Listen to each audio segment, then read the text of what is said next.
அழகர் கன்னட தெலுங்கு மக்களின் மூதாதையர். முதல் காணொளியில் குடநாட்டை ஆண்ட எருமை என்ற வலிமை வாய்ந்த புகழ்பெற்ற மன்னனை சங்க இலக்கியம் போற்றுவதை பார்த்தோம். அந்த எருமை என்ற மன்னன் பிற்காலத்தில் அவன் வாழ்ந்த காலத்திற்கு கிட்டத்தட்ட 700 ஆண்டுகளுக்கு பிறகு எழுதப்பட்ட தேவி மகாத்மியம் என்ற சமஸ்கிருத இலக்கியத்தில் ஒரு கொடுங்கோலனாகவும் அரக்கனாகவும் சித்தரிக்கப்பட்டிருப்பதை சுட்டிக்காட்டினோம். முதல் காணொளியை பார்க்காதவர்கள் அதை பார்த்துவிட்டு இக்காணொளியை தொடருமாறு கேட்டுக்கொள்கிறேன். அதன் லிங்க் கீழே டிஸ்கிரிப்ஷன் பாக்ஸில் கொடுக்கப்பட்டுள்ளது. ஒரு மன்னனை அவன் வாழ்ந்த காலத்தில் இயற்றப்பட்ட அவன் மொழி குடும்பத்தைச் சேர்ந்த இலக்கியம் ஒன்று அவனை பேரிசை எருமை என்று கொண்டாடுகிறது. அதே மன்னனை அவன் காலத்துக்கு பல நூற்றாண்டுகள் கழித்து தோன்றுகின்ற வேற்றுமொழி குடும்பத்தைச் சேர்ந்த மற்றொரு இலக்கியம் அவனை கொடுங்கோலன் என்று சித்தரிக்கிறது. ஒரு மக்கள் கூட்டத்தின் கூட்ட நினைவில் இருந்த ஒரு வரலாற்று ஆளுமை, அதாவது ஒரு ஹிஸ்டாரிக்கல் ஃபிகர், திடீரென்று ஒரு புனைவு பாத்திரமாக, அதாவது ஒரு மித்தாலஜிக்கல் ஃபிகர் ஆக அரக்கனாகவும் மாறிவிட்டது வியப்பை தருகிறது. இது அக்காலகட்டத்தில் நிகழ்ந்த பண்பாட்டு மற்றும் கருத்தியல் மாற்றத்தை சுட்டுகிறது. இந்த பண்பாட்டு மற்றும் கருத்தியல் மாற்றத்திற்கான வரலாற்று காரணிகளையும், அதாவது ரீசன்ஸ், மற்றும் பேரிசை எருமை என்று சங்க இலக்கியம் கொண்டாடிய அதே எருமையுரன் தான் பிற்காலத்தில் மகிஷாசுரன் என்று தூற்றப்பட்டான் என்று நம்மை நினைக்க தூண்டும் காரணிகளையும், ரீசன்ஸையும் சங்க இலக்கியத்தின் வாயிலாக இந்த காணொளியில் சுருக்கமாக நாம் இப்பொழுது காணலாம். அதற்கு முன் ஒரு வரலாற்று பின்னணியை நாம் தெரிந்து கொள்ள வேண்டும். சங்க இலக்கியத்தில் பல போர்கள் பேசப்பட்டிருந்தாலும் தலையாலங்கானத்து போர் மிகுதியாக பேசப்பட்டிருக்கிறது. இப்போரில் பாண்டியன் நெடுஞ்செழியன் ஒரு புறமும் 7 வலிமை மிக்க மன்னர்களின் கூட்டணி மறுபுறமும் நின்று போரிட்டது. அந்த கூட்டணியில் ஒரு சேர மன்னன், ஒரு சோழ மன்னன் மற்றும் 5 குறுநில மன்னர்கள் அடக்கம். அந்த 5 குறுநில மன்னர்களில் ஒருவன் பேரிசை எருமை என்ற எருமையூரன். பாண்டியன் நெடுஞ்செழியன் இப்போரில் வென்று தலையாலங்கானத்து செருவென்ற பாண்டியன் என்ற சிறப்பு பெயர் பெற்றான். பல சங்க பாடல்கள் இப்போரை பற்றி பேசுகின்றன. இந்த போரை பற்றி திரு நீலகண்ட சாஸ்திரி, திரு சதாசிவ பண்டாரத்தார் போன்ற வரலாற்று ஆசிரியர்களும் தங்களது வரலாற்று நூல்களில் குறிப்பிட்டுள்ளனர். மேலும் சில பிற்கால கல்வெட்டுகளும் இந்த போரை பற்றி பேசுகின்றன. இந்த போரில் தோற்ற 7 மன்னர்களின் கூட்டணியில் எருமை என்ற இந்த எருமையூரனும் ஒருவன். சங்க இலக்கியத்தில் ஆயிரக்கணக்கான பாடல்கள் இருந்தாலும் 3 பாடல்கள் இந்த எருமையூரனை பற்றி நேரடி குறிப்புகளை கொடுக்கின்றன. அவற்றில் 2 பாடல்களை முதல் காணொளியில் விளக்கமாக பார்த்தோம். 3வது பாடலை இக்காணொளியில் சுருக்கமாக பார்க்கலாம். அகநானூறு 36 மதுரை நக்கீரர் இயற்றியது.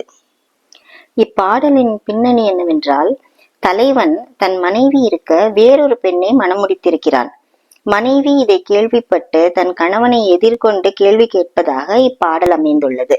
வருபுணல் வையை வார்மணல் அகன்துறை திருமருது ஓங்கிய விரிமலர்காவில் நரும்பல் கூந்தல் குறுந்தொடி மடந்தையொடு வதுவை அயர்ந்தனை என்ப அலரே கொய்சுவல் புரவி கொடித்தேர் செடியன் ஆலங்கானத்து அகந்தலை சிவப்ப சேரல் செம்பியன் சினங்கெழு திதியன் போர்வல் யானை பொலம்பூன் எழினி நாரரி நரவின் எருமையூரன் என்று இந்த பாடல் போகிறது. தலைவி தன் கணவனை பார்த்து இந்த பாடலில் கேட்கிறாள், நீங்கள் வைகை ஆற்றங்கரை மணலில் மருது மரம் ஓங்கி வளர்ந்த மலர்கள் நிறைந்த சோலையில் அழகான இளம்பெண் ஒருத்தியை திருமணம் செய்து கொண்டதை இந்த ஊரே வம்பு பேசுகின்றது. அலர் என்றால் வம்பு பேச்சு. அந்த வம்பு பேச்சு, அதாவது அந்த அலர், நெடுஞ்செழியன் தலையாலங்கானத்து போரில் வென்ற பொழுது அவன் வீரர்கள் செய்த ஆரவாரத்தை விட பெரிதாக இருக்கிறது என்று கூறுகிறாள். தோற்கடிக்கப்பட்ட மன்னர்களை பட்டியலிடும் பொழுது நாரரி நரவின் எருமையூரன் என்று குறிப்பிடுகிறாள். நாரரி நரவின் என்றால் நாரில் வடிகட்டப்பட்ட கள் என்று பொருள். நரவு என்பது கள். எருமையூரன் கள் அருந்துவதில் புகழ் பெற்றவன் போலும். தேங்கமழ் அகலத்து புலர்ந்த சாந்தின் இருங்கோ வேண்மான் இயல்தேர் பொருணன் என்று 7 நல்வலம் அடங்க ஒரு பகல். அந்த 7 மன்னர்களின் பெயர்களை பட்டியலிட்டால், முரசொடு வெண்குடை அகப்படுத்து உரை செல கொன்று களம்பெட்டன் யான்றை வென்றிகொள் வீரர் ஆர்ப்பினும் பெரிதே. அதாவது அந்த அலர் இந்த ஆர்ப்பை விட பெரிதாக இருக்கிறது என்று கூறுகிறாள். தமிழ் அகராதியின்படி ஊரன் என்றால் மருத நிலத்தின் தலைவன் அல்லது மன்னன் என்று பொருள். மருத நிலம் என்பது வயலும் வயல் சார்ந்த பகுதியும். அதனால் எருமையூரன் என்ற சொல் எருமையூரின் மன்னன் என்று பொருள்படுகிறது. எருமையூரைச் சேர்ந்த ஏதோ ஒரு மனிதர் என்ற பொருள் வராது, எருமையூரின் மன்னன் என்ற பொருள் வரும். மேலும் இச்சொல்லின் மூலம் நாம் அறிவது எருமை என்ற மன்னனின் தலைநகரம், அதாவது ஊர் எருமையூர் என்று வழங்கப்பட்டிருக்கிறது என்று நமக்கு புரிகிறது. மைசூர் என்ற சொல் மகிஷ ஊரிலிருந்து பிறக்கிறது. மகிஷ ஊரு மகிஷூரு ஆகி மைசூரு என்று ஆகியிருப்பதாக அறிஞர்கள் கருதுகிறார்கள். மகிஷ ஊரு என்பது எருமையூர் என்ற சொல்லின் நேரடி சமஸ்கிருத மொழிபெயர்ப்பாகும். தென்னிந்தியாவில் பல ஊர்களுக்கு இவ்வாறு இரண்டு பெயர்கள் உண்டு. ஒன்று தமிழிலும் மற்றொன்று சமஸ்கிருதத்திலும் இருக்கும். இது ஒன்றும் நமக்கு புதிதல்ல. உதாரணத்துக்கு முதுகுன்றம் என்பது விருத்தாச்சலம் என்று இப்பொழுது வழங்கப்படுகிறது. முதுகுன்றம் என்றால் பழமையான ஒரு குன்று, விருத்தாச்சலம் என்பது அதன் சமஸ்கிருத மொழிபெயர்ப்பாகும். குடமூக்கு என்பது கும்பகோணம், மறைக்காடு என்பது வேதாரண்யம், மயிலாடுதுறை என்பது மயூரபுரம் அல்லது மாயவரம் என்று வழங்குகிறது. அதுபோல மகிஷூரு என்பதும் எருமையூர் என்பதும் மைசூரை குறிக்கும் இரண்டு சொற்களாகும். எனவே எருமையூரின் மற்றொரு பெயர்தான் மகிஷ ஊரு, அதாவது மைசூரு என்று பொருள்படுகிறது. காஞ்சிபுரம் மாவட்டத்தில் இன்னொரு எருமையூர் என்ற சிற்றூர் இருக்கிறது. ஆனால் சங்க இலக்கியத்தில் நாம் இக்காணொலியில் பார்க்க போகும் வேறு பல செய்திகள் எருமையூரையும் மைசூரையும் தான் இணைக்கின்றன. போன காணொளியில் அகநானூறு 253 பாடலை பார்த்தோம். அதில் இந்த மன்னன் வடுகர் பெருமகன் பேரிசை எருமை என்று அழைக்கப்படுகிறான். இந்த சொற்றொடர் வடுகர் மக்களின் புகழ்பெற்ற சிறந்த தலைவன் என்று பொருள்படுகிறது. இந்த வடுகர் மக்களை பற்றிய நேரடி குறிப்புகள் சங்க இலக்கியத்தில் சுமார் ஒரு 10 பாடல்களில் கிடைக்கின்றன. இந்த மக்கள் வேங்கடமலைக்கு வடக்கில் வாழ்பவர்கள் என்று சில பாடல்களும், சேர நாட்டுக்கு வடக்கில் வாழ்பவர்கள் என்று வேறு சில பாடல்களும், மொழிபெயர் தேயத்து மக்கள், அதாவது வேறு மொழி பேசுகிற மக்கள் என்று சில பாடல்களும் விவரிக்கின்றன. சேரநாடு என்பது தற்போதைய கேரளமாகும். அதனால் வடுகர் என்பவர்கள் தற்கால தெலுங்கு மற்றும் கன்னட மொழி பேசும் மக்களின் மூதாதையர் என்று அறிஞர்கள் கருதுகிறார்கள். சங்க இலக்கியம் என்பது ஒரே காலகட்டத்தில் எழுதப்பட்ட பாடல்களின் தொகுப்பு இல்லை. வேறு வேறு காலங்களில் இயற்றப்பட்ட பல பாடல்களின் தொகுப்பு தான் சங்க இலக்கியம் எனப்படுகிறது. 300 பொதுயுகத்திற்கு முன் இலிருந்து 200 பொதுயுகத்திற்கு பின் வரை உள்ள இந்த 500 ஆண்டுகளில் வேறு வேறு காலகட்டங்களில் எழுதப்பட்ட பாடல்களின் தொகுப்பு தான் சங்க இலக்கியம் எனப்படுகிறது. இங்கு நாம் நினைவில் கொள்ள வேண்டியது, இந்த சங்க காலத்தில் தெலுங்கு மற்றும் கன்னட மொழிகள் தோன்றி இருக்கவில்லை. கன்னட மொழியின் முதல் இலக்கியமான கவிராஜ மார்க்கம் 8ஆம் நூற்றாண்டு பொதுயுகத்திற்கு பின் இயற்றப்பட்டது. அதாவது சங்க காலத்திலிருந்து ஒரு 500-600 ஆண்டுகளுக்கு பிறகுதான் கன்னடத்தின் முதல் இலக்கியம் தோன்றுகிறது. தெலுங்கின் முதல் இலக்கியமான நன்னையாவின் ஆந்திர மகாபாரதம் 11ஆம் நூற்றாண்டு பொதுயுகத்திற்கு பின் இயற்றப்பட்டது. அதாவது ஒரு 1000 ஆண்டுகள் கழித்து தான், சங்க காலத்திற்கு ஒரு 1000 ஆண்டுகள் கழித்து தான் தெலுங்கின் முதல் இலக்கியம் தோன்றுகிறது. ஆனாலும் சில பாடல்கள் சங்க இலக்கியத்தில் வடுகர் மக்களை மொழிபெயர் தேயத்து மக்கள், அதாவது வேறு மொழி பேசும் மக்கள் என்று குறிப்பிடுகின்றன. தெலுங்கு மற்றும் கன்னட மொழிகள் பேச்சு வழக்கில் தோன்றியிருக்க வேண்டும். அதனாலேயே வடுகர் மக்களை மொழிபெயர் தேயத்து மக்கள் என்று சில பாடல்கள் சங்க இலக்கியத்தில் கூறுகின்றன. உதாரணத்திற்கு 3 பாடல்களை மட்டும் இந்த காணொளியில் பார்க்கலாம். ஒரு பாடல் வடுகர் மக்களை வேங்கடமலைக்கு வடக்கில் இருப்பவர்கள் என்று கூறுகிறது. ஆனால் அவர்கள் மொழிபெயர் தேயத்தவர் என்று கூறவில்லை. மற்றொரு பாடல் அவர்கள் வேங்கடமலைக்கு வடக்கில் இருப்பவர்கள் மொழிபெயர் தேயத்தவர், அதாவது வேறு மொழி பேசுகிறவர்கள் என்று கூறுகிறது. மற்றும் ஒரு பாடல் வடுகர் மக்கள் சேர நாட்டின் வடக்கில் இருக்கும் மக்கள் என்று குறிக்கிறது. இந்த பாடல்களை ஒவ்வொன்றாக இந்த காணொளியில் சுருக்கமாக காணலாம். அகநானூறு 213 தாயங்கண்ணனார் இயற்றியது. வினைநவில் யானை விரல்போர் தொண்டையர் இனமழை தவழும் ஏற்று அரு நெடுங்கோட்டு ஊங்குவெள் அருவி வேங்கடத்து உம்பர் என்று இந்த பாடல் போகிறது. வாழ்நின புகவின் வடுகர் தேயத்து என்று போகிறது. வேங்கடமலையில் ஓங்கிய வெண்மையான அருவிகள் இருக்கிறது. அந்த வேங்கடமலை தொண்டையர்களின் மலையாகும்.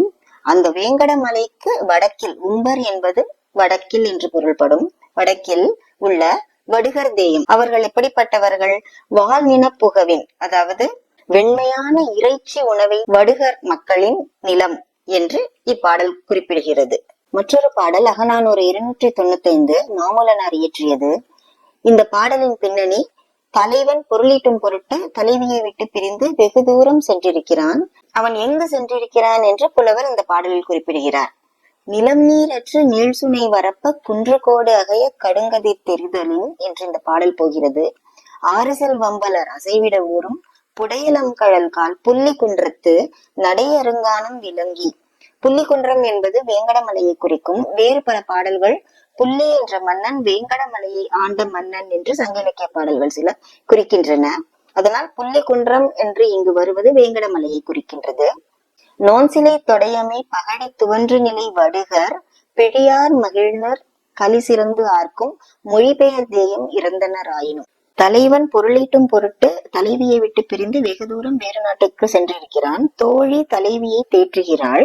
தோழி தலைவியிடம் கூறுகிறாள், உன் காதலன் புள்ளி குன்றமாம் வேங்கடமலையை தாண்டி அதற்கு வடக்கில் இருக்கும் வடுகர்கள் வாழும் மொழிபெயர் தேயத்திற்கு சென்றிருந்தாலும் உன்னை மறக்க மாட்டான் என்று கூறுகிறாள். அவ்வாறு கூறும்போது இந்த வடுகர் மக்கள் சிறந்த வில்லாளிகள் என்றும் வீரர்கள் என்றும் கூர்மையான அம்புகளை வேகமாக எய்துபவர்கள் என்றும் கள் அருந்திவிட்டு மகிழ்வுடன் ஆர்ப்பரிக்கும் மக்கள் என்றும் வேறு மொழி பேசும் மக்கள் என்றும் புலவர் விவரிக்கிறார். மற்றொரு பாடல் குறுந்தொகை 11. இந்த பாடல் தெளிவாக வடுகர் மக்கள் வாழும் நிலப்பகுதி சேர நாட்டிற்கு வடக்கில் இருப்பதாக குறிப்பிடுகிறது. சேரநாடு என்பது தற்போதைய கேரளமாகும். அதற்கு வடப்பகுதியான மைசூர், குடகு போன்ற நிலப்பகுதிகளை வடுகர் மக்கள் வாழும் நிலப்பகுதி என்று குறுந்தொகை 11 குறிப்பிடுகிறது.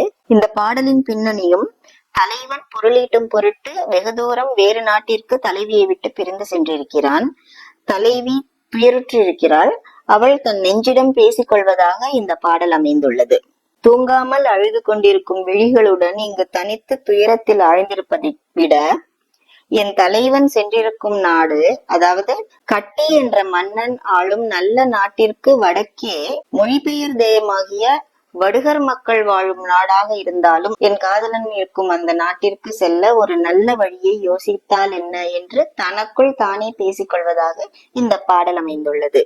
கட்டி என்ற மன்னன் சேர நாட்டு மன்னன் என்று வேறு பல சங்க இலக்கிய பாடல்கள் நமக்கு கூறுகின்றன.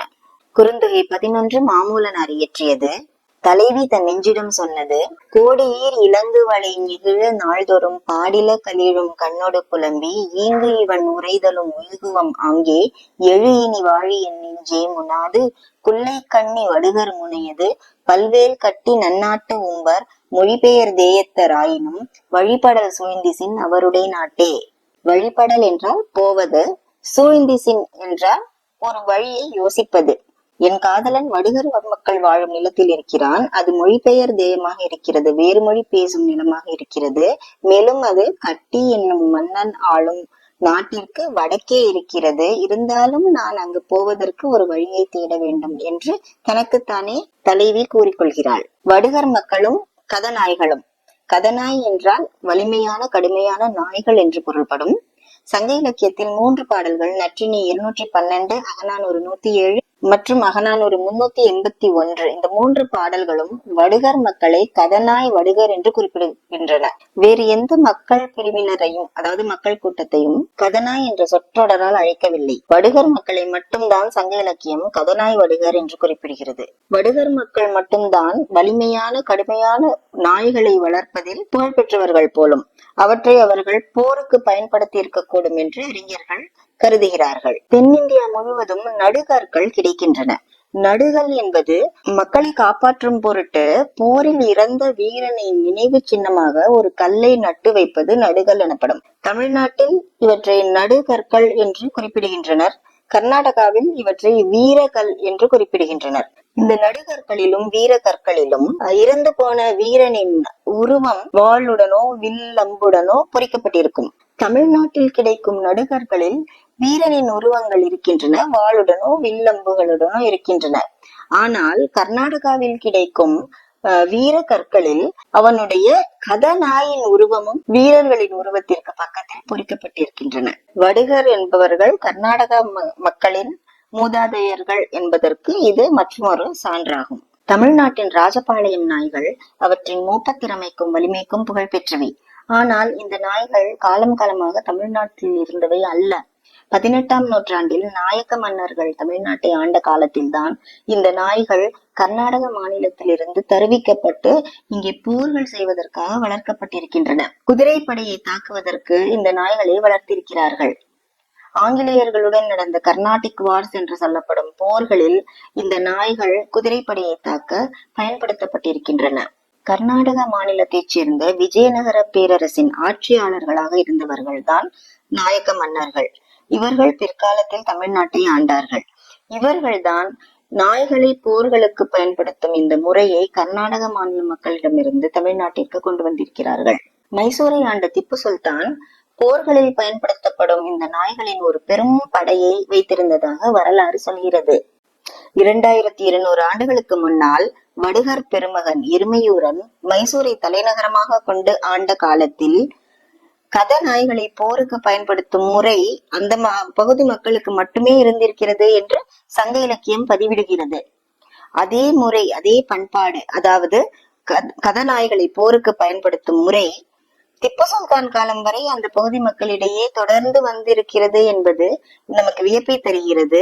அதோடு இந்த கருத்துக்கு ஒரு சான்றாகவும் அமைகிறது. ஒரு நிலப்பகுதியின் வரலாற்று காலம் என்பது அந்த பகுதியில் முதலில் எப்பொழுது எழுத்து தோன்றியதோ அந்த காலத்தில் இருந்து தொடங்குகிறது. ஹிஸ்டாரிக் பீரியட் என்று சொல்கிறார்கள். அதற்கும் முந்தைய காலம், எழுத்து தோன்றுவதற்கு முந்தைய காலத்தை வரலாற்றுக்கு முந்தைய காலம், அதாவது புரோட்டோ ஹிஸ்டாரிக் பீரியட் மற்றும் ப்ரீ ஹிஸ்டாரிக் பீரியட் என்று சொல்கிறார்கள். கர்நாடகா மாநிலத்தை பொறுத்தவரை முதலில் எழுத்து என்பது அசோகர் கல்வெட்டுகள் தான். அது சுமார் 250 BC பொதுயுகத்திற்கு முன் காலத்தை சேர்ந்தது. அதனால் 250 BC-யில் இருந்துதான் கர்நாடக மாநில பகுதிகளில் வரலாற்று காலம் தொடங்குகிறது. அதற்கு முன்னால் அந்த பகுதியில் மனிதர்கள் நாகரிகமான வாழ்க்கை வாழ்ந்திருந்தாலும் கூட அந்த காலத்தை வரலாற்றுக்கு முந்தைய காலமாகத்தான் வரலாற்று ஆசிரியர்கள் கொள்கிறார்கள். அசோகர் காலத்தில் மௌரிய ஆட்சியின் கீழ் கர்நாடக மாநிலம் வருவதற்கு முன்னால் அந்த பகுதி நிலப்பரப்பை ஏதேனும் குறுநில மன்னர்கள், அந்த பகுதியைச் சேர்ந்த குறுநில மன்னர்கள் ஆண்டிருக்க கூடும் என்று வரலாற்று ஆசிரியர்கள் கூறுகிறார்கள். அந்த குறுநில மன்னர்களை பற்றிய குறிப்பு சங்க இலக்கியத்தில் இருப்பது நமக்கு வியப்பை தருகிறது. சுமார் 250 BC-யில் கர்நாடகா அசோகர் காலத்தில் மௌரிய ஆட்சியின் கீழ் வந்தது. மௌரிய ஆட்சியின் கீழ் வந்ததால் பாலி, பிராகிருதம், சமஸ்கிருதம் போன்ற மொழிகள் ஆட்சி மொழிகளாக மாறின. அது நாள் வரை அப்பகுதியில் புரோட்டோ திராவிட மொழி பேசப்பட்டு கொண்டிருந்ததாக வரலாற்று அறிஞர்கள் கூறுகிறார்கள். புரோட்டோ திராவிட மொழி என்பது திராவிட மொழி குடும்பத்தின் மூத்த மொழி. அந்த மொழியிலிருந்துதான் தமிழ் பிற்காலத்தில் பிறந்தது. அசோகர் காலத்தில் தான் தென்னிந்தியாவில் ஜைன புத்த மதங்கள் பரவின. ஜைன புத்த மதங்களின் வாயிலாகவும் இந்தோ ஆரிய மொழிகளான பாலி, பிராகிருதம், சமஸ்கிருதம் போன்ற மொழிகள் தென்னிந்தியாவில் பரவின. பாலி, பிராகிருதம் போன்ற இந்தோ ஆரிய மொழிகள் கலந்ததனால் தெலுங்கு, கன்னடம் போன்ற மொழிகள் பிற்காலத்தில் தோன்றின என்று வரலாற்று அறிஞர்கள் கூறுகிறார்கள். இந்த இந்தோ ஆரிய மொழிகளான பாலி, பிராகிருதம், சமஸ்கிருதம் போன்ற மொழிகள் தென்னிந்தியாவில் பரவ தொடங்கிய காலம் தொட்டு அந்த மொழி குடும்பத்துக்கு உண்டான பண்பாட்டு கூறுகளும் தென்னிந்தியா முழுவதும் பரவ தொடங்கின. ஏற்கனவே தென்னிந்தியா முழுவதும் இருந்த ஒரு திராவிட பண்பாட்டுடன் புதியதாக வந்த இந்த இந்தோ ஆரிய மொழி குடும்பத்திற்குண்டான பண்பாட்டு கூறுகள் கலந்து பல புதிய மொழிகள் தோன்றியதுடன் பல கருத்தியல் மாற்றங்களும் அக்காலகட்டத்தில் தென்னிந்தியா முழுவதும் நடந்துள்ளன. இதற்கு உதாரணமாகத்தான் நாம் எருமையூரன் என்ற ஒரு வரலாற்று ஆளுமை, அதாவது ஹிஸ்டாரிக் ஃபிகர், பிற்காலத்தில் மகிஷாசுரன் என்ற புனைவு பாத்திரமாக, அதாவது மித்தாலஜிக்கல் ஃபிகராக மாறியிருப்பதை நாம் சான்றுகளுடன் பார்த்தோம். கன்னடம் தோன்றுவதற்கு முன் கர்நாடக பகுதிகளில் வாழ்ந்த மக்கள் புரோட்டோ திராவிட மொழி பேசியதாக வரலாற்றறிஞர்கள் கூறுகிறார்கள். அவர்கள் புரோட்டோ திராவிட மொழி பேசினார்களா அல்லது தமிழ் பேசியிருப்பார்களா என்று நாம் சங்க இலக்கிய பாடல்களின் வாயிலாக அடுத்த காணொளியில் ஆராயலாம். இந்த காணொளி உங்களுக்கு பிடித்திருந்தால் உங்கள் நண்பர்களுடன் பகிர்ந்து கொள்ளவும். நன்றி.